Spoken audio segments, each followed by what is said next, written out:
Vamos a Brasília, ao vivo com o repórter Theo Cury, que está ao lado do relator da PEC, senador Alexandre Silveira. Boa noite, perdão, quase que eu caio aqui. Boa noite, Theo, boa noite, senador, sejam bem-vindos. Diga aí quais são as informações quentes desse momento. Obrigado, Felipe. Boa tarde para você, boa noite para você, uma ótima noite para quem nos acompanha. Obrigado, senador, pela presença. Senador Alexandre Silveira, que é o relator aqui na Comissão de Constituição e Justiça, onde esse texto foi aprovado depois de chegar a um acordo, 8 horas de votação, muita discussão, houve uma pausa. No final das contas, 168 bilhões de reais, 145 de ampliação dos gastos para o teto de gastos, mais 23 bilhões que já podem ser usados nesse ano pelo atual governo. Já começo com uma pergunta para o senhor. Houve um acordo para que terminasse, havia uma discussão com relação a pedido de vista, o acordo foi que fosse aprovado por 145, antes era 175, por um prazo de 2 anos, com a condição de que fosse apresentada uma emenda na votação amanhã no plenário do Senado, onde são necessários pelo menos 49 votos. Qual que é a expectativa? Eu conversei há pouco com o líder do governo aqui no Senado, o senador Carlos Portinho, que diz que a expectativa é apresentar uma emenda de um valor aproximado de 100 bilhões de reais, está em 145 por um período de 1 ano, ou seja, desidratando bastante a proposta. Queria ouvir do senhor qual que é a expectativa e um balanço desse dia de hoje. Na verdade, uma grande conquista para o Brasil. Foram mais de 8 horas de discussão na Comissão de Constituição e Justiça, onde aprovamos 145 bilhões de reais, mais 23 da proposta do excesso de arrecadação, com referência a 6,5% do excesso de arrecadação de 2021. Então, são 168 bilhões que darão ao novo governo condições, primeiro, de manter essa prioridade de combate à fome e à miséria através do programa social Bolsa Família, que volta com esse nome ano que vem, incrementado R$ 150 por cada criança até 6 anos para as famílias carentes, e também permite ao governo ter um espaço fiscal para que volte um processo de reinvestimento nacional. É importante dizer que nós vivemos um verdadeiro colapso em algumas áreas, como a área habitacional, que há mais de 4 anos não recebe nenhum novo empreendimento do Minha Casa Minha Vida 0 a 3, como na área rodoviária. É importante destacar que todas as estradas federais, sob a égide do governo federal, sob a responsabilidade do DENIT, estão em colapso do ponto de vista das suas condições e da sua precariedade. Ou seja, é importante darmos condições ao presidente Lula para que ele possa implementar as políticas que se comprometeu durante o processo eleitoral. Senador Felipe Moura Brasil, aqui... de 1 ano e de 100 bilhões de reais. Pode falar, Theo, fique à vontade. Não, era só para complementar sobre a expectativa com relação a essa emenda que deve ser apresentada amanhã no plenário pelo governo atual, pela base do governo atual, que vão propor um valor de cerca de 100 bilhões de reais com um prazo de vigor de 1 ano, desidratando bastante. Qual que é a expectativa do senhor com relação a isso? Na verdade, agora inverte-se a lógica. O governo, para poder mudar o texto aprovado aqui na CCJ, o atual governo, ou seja, a oposição a esses programas que o presidente Lula quer implementar, ele que tem que colocar 49 votos no plenário. Ou seja, partindo do pressuposto do grande diálogo e da grande convergência que nós conseguimos construir aqui na CCJ, nós saímos daqui para o plenário com a responsabilidade de continuarmos mobilizados e trabalhando nessa construção, mas com mais otimismo sobre a aprovação do texto ipsiliter que nós aprovamos aqui na CCJ. Senador, agora sim, Felipe Moura Brasil aqui do estúdio, só levantando uma pergunta mais geral sobre essa aprovação para o senhor. A proposta original previa 198 bilhões de reais fora do teto. Houve um enxugamento desse valor e ficaram 145 bilhões de reais dentro do teto. Qual é a vantagem de esse valor ter ficado dentro do teto? Por que houve essa opção por uma proposta similar àquela que foi apresentada pelo senador do PSDB do Ceará, Tasso Gereissati, mas com valor maior, porque ele havia proposto 80 bi dentro do teto e agora ficou decidido 145 dentro do teto. Foi isso? Na verdade, 145 mais 23, porque o excesso, esse valor com certeza acontecerá, esse investimento em infraestrutura, já que ele tem uma referência de 6,5% com relação a 2021. Então nós teremos 168 bilhões. O que eu procurei e me preocupei muito e a gente avançar nessa necessidade do país, também sinalizando de forma clara a vinculação dos investimentos nesse programa social a um valor pré-determinado. Isso acalmou muito os mercados, deu estabilidade, criou um certo conforto para a maioria da comissão votar.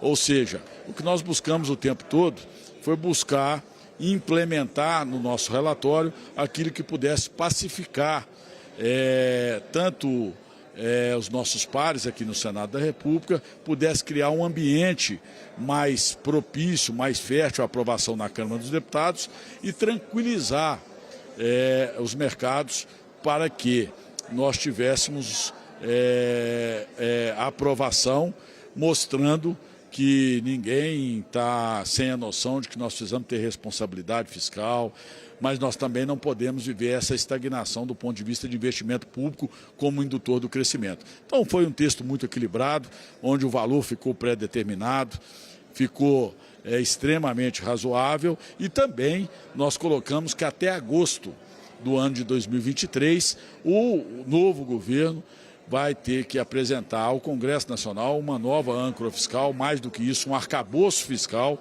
com inclusive um modelo tributário nacional, para que as casas legislativas possam debater e assim dar segurança e voltar com um processo de reinvestimento no país.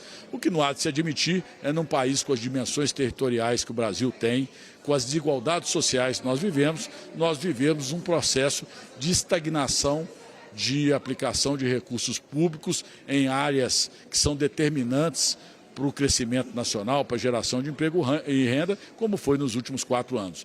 Eu acho que o presidente Lula vai apontar um caminho seguro para que nós possamos voltar a crescer, gerar emprego e renda e combater as desigualdades tão latentes na nossa sociedade. Senador, Raquel Landim tem uma pergunta para o senhor. Diga, Raquel. Senador, boa noite.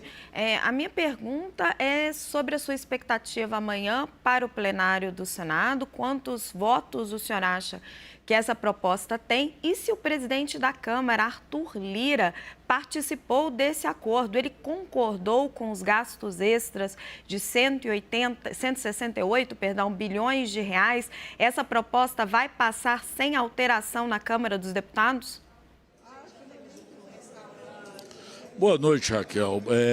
Nós estamos, como eu disse, muito otimistas por ter sido uma aprovação na CCJ por acordo.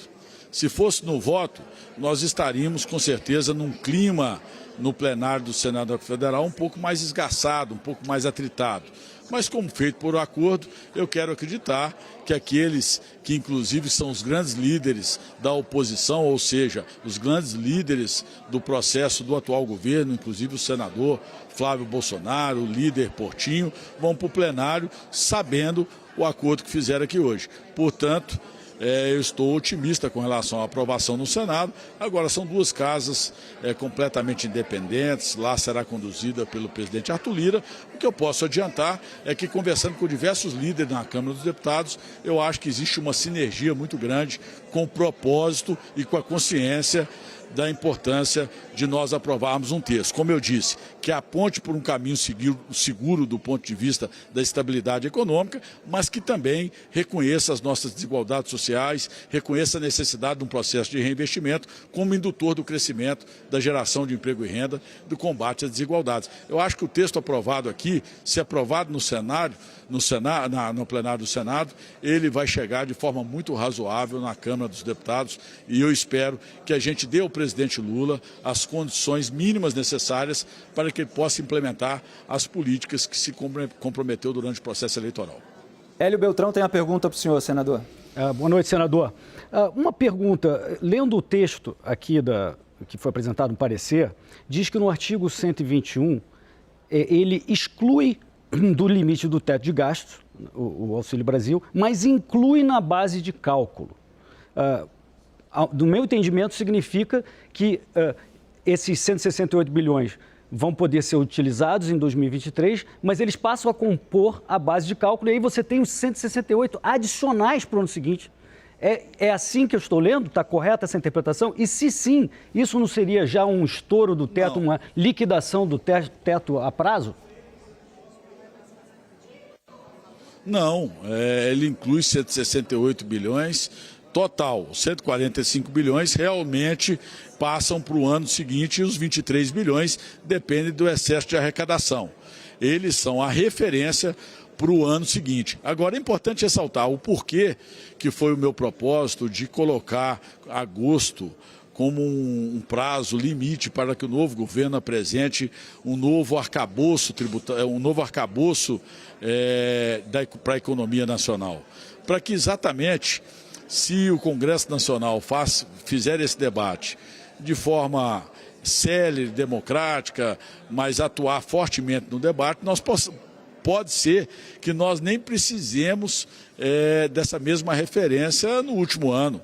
Ela está aprovada, se aprovada no plenário e aprovada na Câmara, vai estar valendo, mas o debate desse novo arcabouço fiscal nacional é que vai apontar os caminhos para os próximos 4 anos. E pelo que eu tenho visto no presidente Lula, ele, mesmo nesse período de transição, tem se dedicado a ouvir muito os economistas nacionais, tem muito feeling, já mostrou, não é nenhum neófito, já mostrou a noção que tem pelos 8 anos de sucesso que teve os seus 2 governos, e eu acredito piamente que nós vamos ter uma outra âncora fiscal. A PEC do teto está exaurida, na minha modesta opinião. Ela foi importante, ela deu estabilidade. O presidente Lula, é importante ressaltar, ganhou as eleições, teve mais de 50% dos votos brasileiros, falando inclusive que não concordava com ela. Mas a sua responsabilidade, o seu equilíbrio, a sua parcimônia fez com que ele, nesse momento, entendesse que é importante apenas, num primeiro momento, a gente ter segurança de um processo para que ele comece a governar com tranquilidade do ponto de vista orçamentário, para depois, de forma madura, apresentar às casas legislativas um novo modelo fiscal para o país. Senador, só para encerrar, um último ponto, a gente precisa insistir. O senhor falou da sinergia do Arthur Lira com o Senado. Não ficou claro, o senhor poderia deixar mais claro? O Arthur Lira concordou com a aprovação desse texto dessa maneira? Eu não participei ativamente das costuras com o senador Arthur Lira. Como eu disse, eu percebo que há uma sinergia e uma possibilidade muito grande da aprovação disso na Câmara dos Deputados, que é completamente independente do Senado Federal. Quem vai falar é o plenário da Câmara dos Deputados. Mas o que eu digo é que o fato de nós termos conseguido um consenso na Comissão de Constituição e Justiça, com a participação dos grandes líderes da oposição presentes na reunião da comissão, aponta claramente para a busca de uma convergência tanto no plenário do Senado da República quanto na Câmara dos Deputados. Senador, muito obrigado pela sua participação e eu dou meu boa noite só com essa última pergunta, se o senhor realmente vai ser ministro ou não.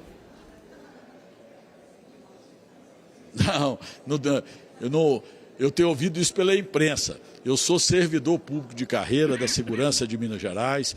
A minha vida foi vocacionada a estar no serviço público e eu costumo dizer, onde eu for escalado no campo, eu continuarei lutando para poder servir o Brasil e para poder construir um país mais igual, mais justo e mais solidário.